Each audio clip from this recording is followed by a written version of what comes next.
आज आपण बनवतोय उपवासाची शेंगदाण्याची आमटी। ह्याच्यासाठी आपण भाजलेल्या शेंगदाण्याचा कूट घेतलाय 1 वाटी, 4 आपण हिरव्या मिरच्या घेतल्यात, थोडीशी चिंच घेतलेली आहे। आता आपण मीठ घालणार आहे, गूळ घातलेला आहे आणि मीठ घातलंय। आता आपण थोडंसं पाणी टाकणार आहे आणि पाणी टाकून हे छानपैकी आपण वाटण करून घेणार आहे। आता आपण इथं एका कढईमध्ये 2 चमचे तूप घातलेलं आहे। तुपामध्ये आपण उकडलेला बटाटा घातलाय। आता हा बटाटा आपण परतून घेणार आहे। परतलेल्या बटाट्यामध्ये आपण 1 ग्लास पाणी टाकणार आहे। पाणी टाकून आपण हे पाणी उकळलं की जे आपण मिक्सरच्या भांड्यामध्ये वाटण केलं होतं शेंगदाण्याच्या कुटाचं ते वाटण टाकतोय आपण। आता इथं थोडंसं मीठ टाकणार आहे आपण।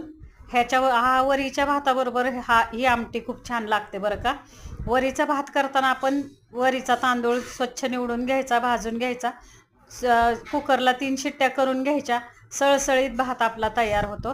उपवासाची ही रेसिपी तयार आहे, करून बघा। धन्यवाद।